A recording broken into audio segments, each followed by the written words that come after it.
So we're going to carry on with chapter 7 of our book. We've just had it where they've got to the top of Rapunzel's tower, and Connor has said there's a bit of an issue with, let me just sort this out. Connor has said there's a bit of an issue that Alex needs to look at in the journal. So they've just gotten to that part where Alex was about to look in the journal with Connor. Okay, so let's have a look at what happens. Dear friends, I don't know how, why, or where you found this journal, but since it has found its way to your possession, I hope that it will be of use to you. What I'm about to tell you is going to sound ludicrous, but I ask that you allow me to explain. Had I not seen it with my own eyes, I would never have believed it myself.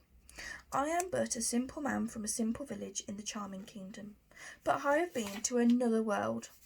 It's a world with people and technologies that our world has only dreamed of and places we can only imagine. I know it seems absurd, but I promise you that an extraordinary place exists out there. We just can't see it. During my visit, among the many things I experienced, I fell in love. I fell into a love so deep it was unlike anything I had ever known. I never thought this kind of love was real. It's as if I'm no longer living for myself anymore, but for her. So I must find a way back. I must find a way to see her again. The first time I travelled into the other world was simple. A fairy that knew of its existence allowed me to travel with her. She warned me not to get too attached to anything or anyone, but while my brain was obedient to her request, my heart betrayed it. The fairy has hence banned me from travelling with her, so this time I must find my way into the other world on my own. Naturally, I didn't know where to start. How does one go about travelling into another world? Who was I even to ask? How would I even be able to ask without appearing like a lunatic? Cinderellian society is very judgmental, and I surely would have been ridiculed if my mission were discovered. I came to the conclusion that I'd have to ask someone who was crazy in their own right, so no one would believe them if they spoke of what I had inquired. I needed someone I could trust, but who would never be trusted by the world. I figured such a person didn't exist, and I lost hope until I remembered the travelling tradesman. He was infamous for finding naive children in the woods and trading their items of value for items he claimed to be magical. He was rumoured to have given Jack the beans that grew his beanstalk. Surely, if anyone had heard of another world, it would be him. He was on the move at all times, since warrants for his arrest had been issued in all of the kingdoms. He would be nearly impossible to find, but then again, my entire quest was virtually impossible. Late one night, I travelled to a tavern up the stream from my home. There I befriended two farmers, and I proceeded to buy them a round after round of drinks. After we had had a few laughs about childhood adventures and adolescent mistakes, I asked them if they had ever heard of the travelling tradesman. They both grew very quiet and were almost offended by the question. I assured them it was purely out of curiosity, and I wasn't accusing them of anything. I purchased another round of drinks, and after they were consumed, the farmers confessed they had done business with him in early years. I traded 2 goats for a watering can that was supposed to magically water all my crops by itself, one of the farmers said. But the thing never worked, and it had a leak. It was the biggest mistake of my life. I traded 2 cows for a goose that he told me would lay golden eggs, the other one claimed. The goose was male. He gave me a gander. They tried convincing me to call off my search for him, but after one final round of drinks, they told me of the routes he covertly took through the woods. I must have searched every patch of trees in the charming kingdom.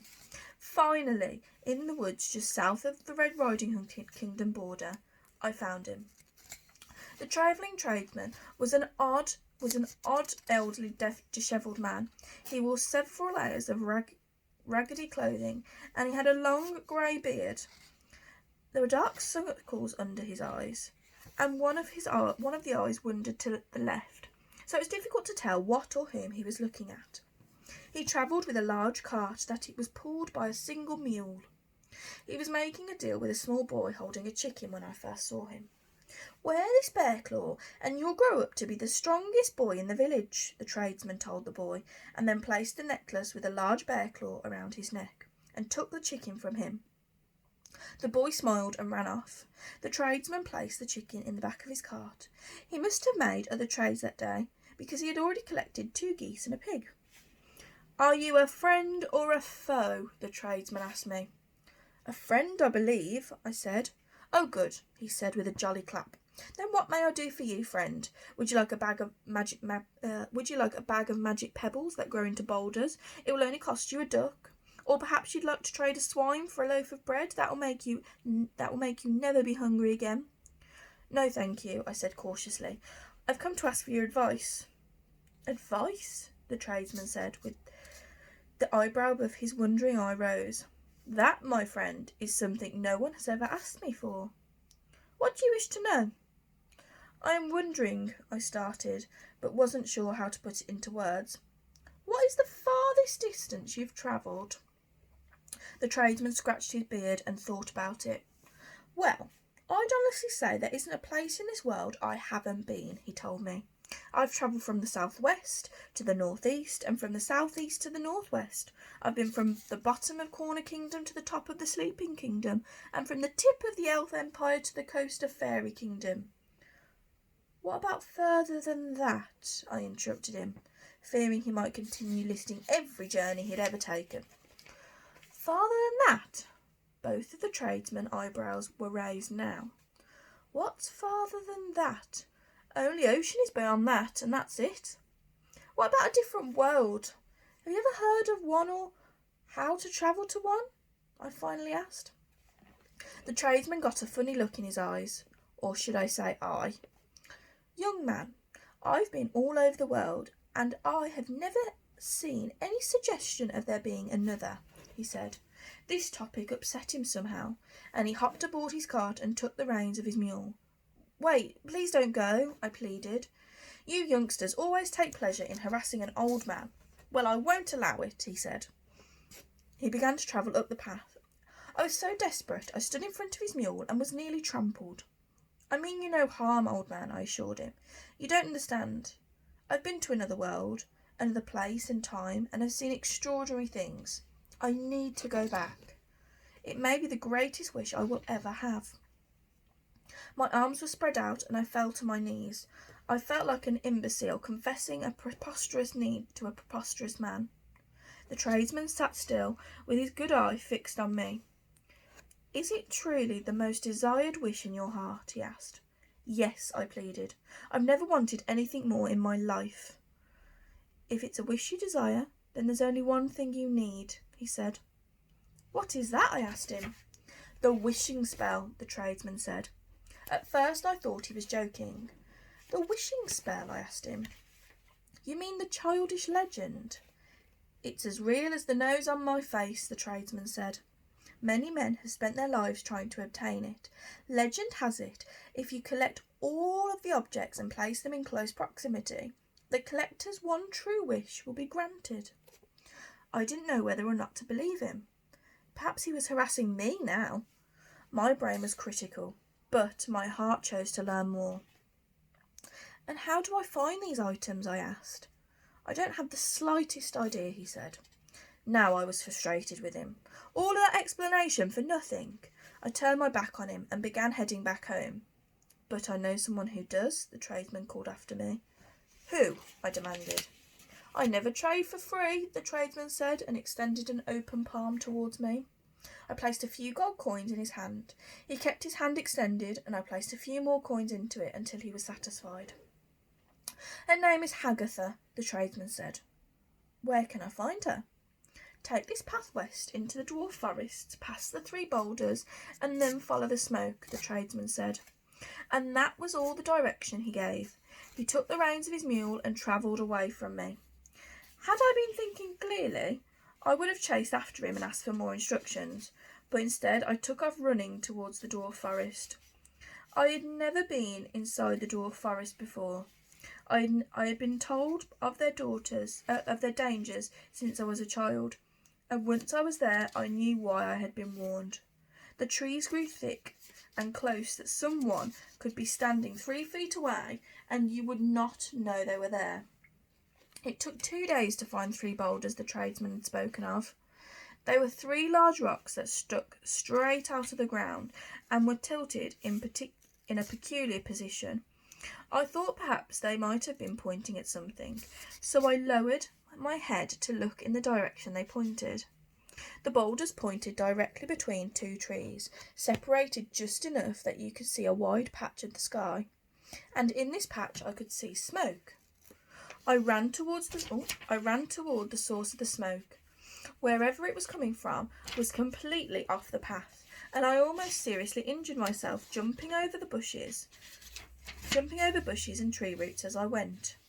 Occasionally, I could see sky through the tree branches and could tell if I was off track. I must have travelled in circles for hours. Every time I thought I was just about to find the place from which the smoke came, the wind would shift it in another direction. I was lost. Everywhere I turned looked exactly the same. I felt as if the forest had swallowed me. The sun was setting and the smoke became harder to see. I started to panic. There was no shelter in sight. I thought for sure a treacherous beast would find me during the night and make a feast out of me. I started running again. I could barely see where I was going at this point. I could hear howling in the distance. I tripped and fell straight through a large thorn bush. I landed hard in the grass on the other side of the thorn bush. I was scratched and bleeding. I got to my feet and looked around. I was standing in a large circular clearing in the forest surrounded by a large wall of thorn bush. In the centre of this clearing was a small hut with a hay roof and a brick chimney, and rising out of this chimney was the smoke I had been following. No wonder it had been so hard to find. I must have been wandering in circles around it, not knowing it was hidden behind the thorn bush. I approached the hut slowly. It had 1 door and 2 windows, and that was all. I went to knock on the door, but it burst open before I had a chance. "Who are you?" said the woman who emerged from the hut. I knew from the second I saw her that it was Hagatha. She looked like a human tree stump. She was short and wore a brown hooded cloak. Deep squinted. Her nose was wore a brown hooded cloak. Deep wrinkles circled her face, and one of her eyes was squinted. Her nose was one of the smallest I had ever seen, and was neighboured by a gigantic mole. "Are you Hagatha?" I asked her. "How did you find me?" she snapped. "I tripped through the thorn bush," I said. "But how did you know I was here?" she asked. Her squinted eyes squinted even more. "The travelling tradesman," I told her. "He said you knew of the wishing spell." Hagatha grunted and sighed at the same time. Her lips wrinkled and looked me up and down. Reluctantly, she gestured me to follow her inside. Come in," Hagatha said. The inside of the hut was an utter mess. There were vials of strange liquids everywhere. Some bubbled, some glistened, and some steamed. There were dozens of glass jars containing the strangest things, dead and alive reptiles, insects of every species, even a glass jar of various eyeballs.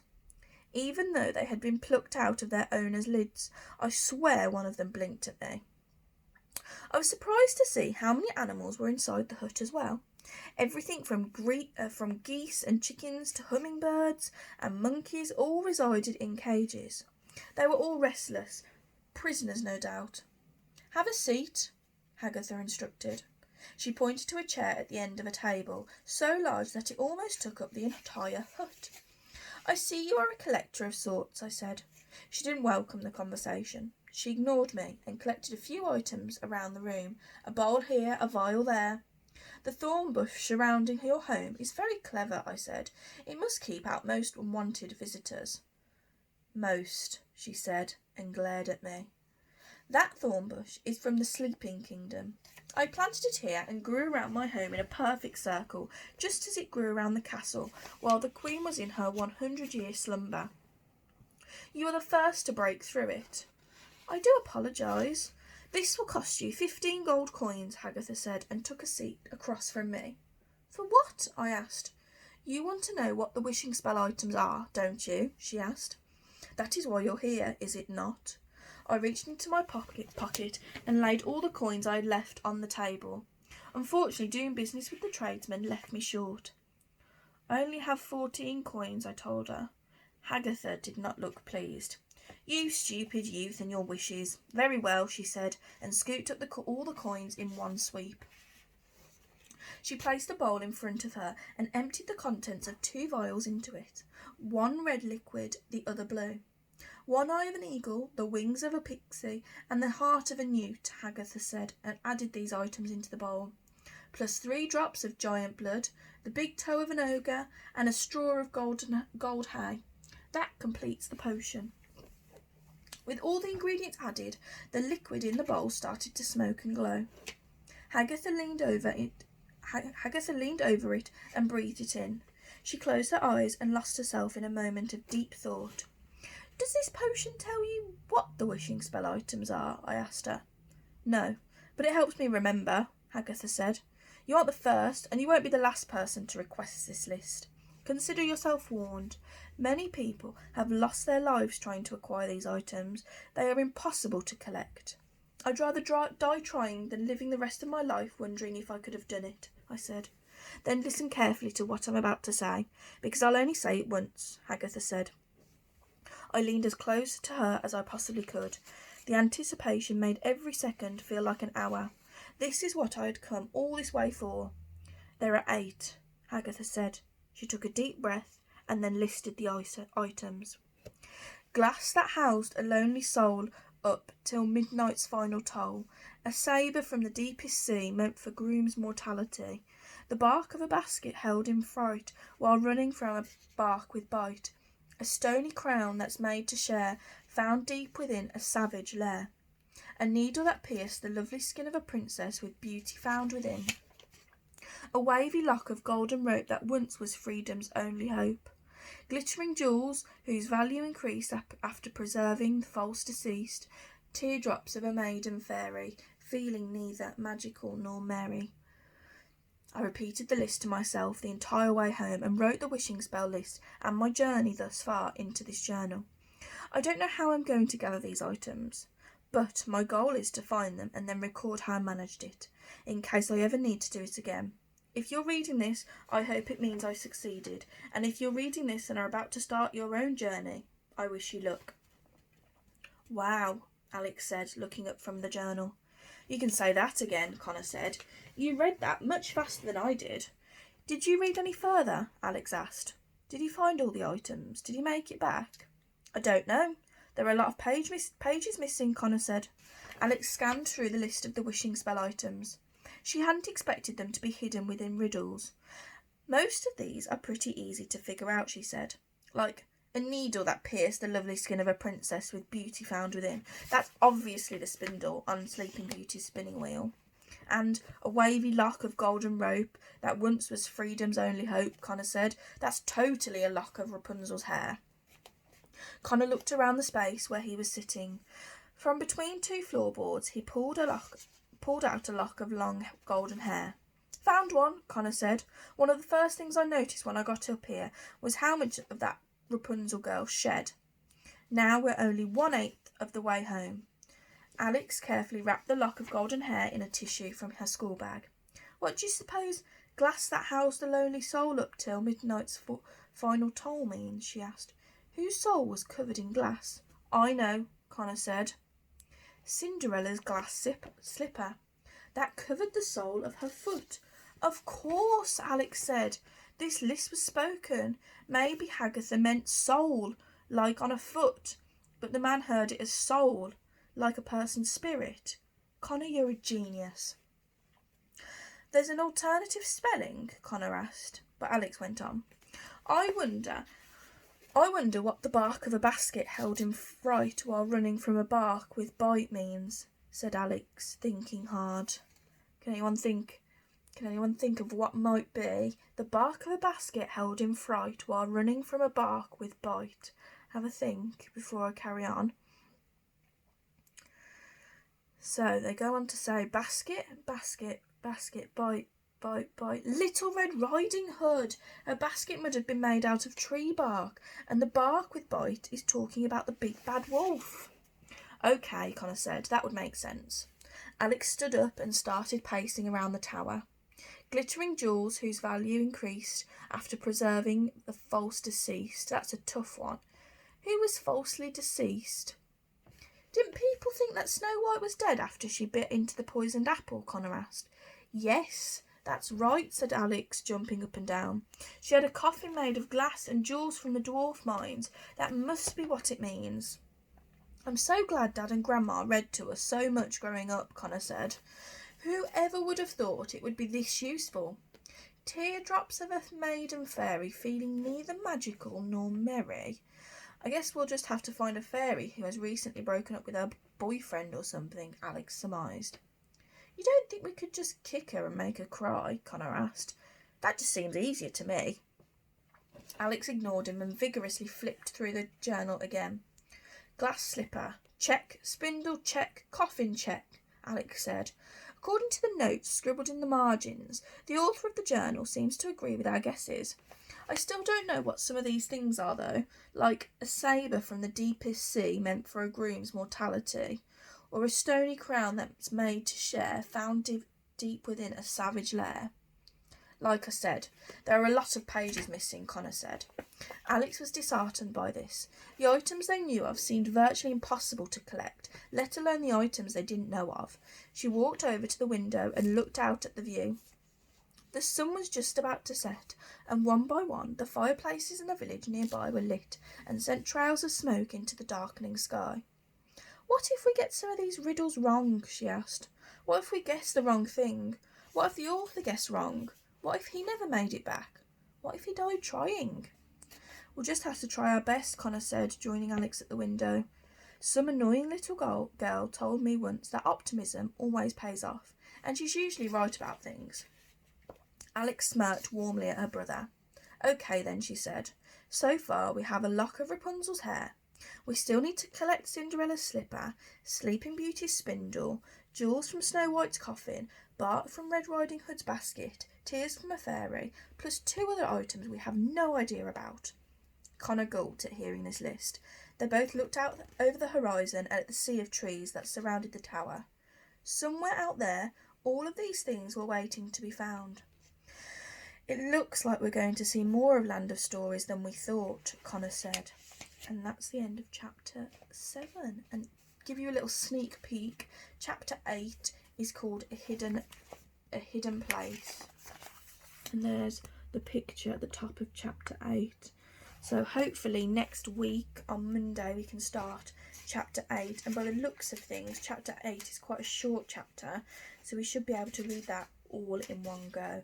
So I look forward to speaking to you on Monday. Okay, have a great weekend. Enjoy all of the sun, what we have of it. Okay, make sure you keep fit. Try and keep up with maybe Joe Wicks. Do some of that over the weekend as well. And I will speak to you on Monday. Bye.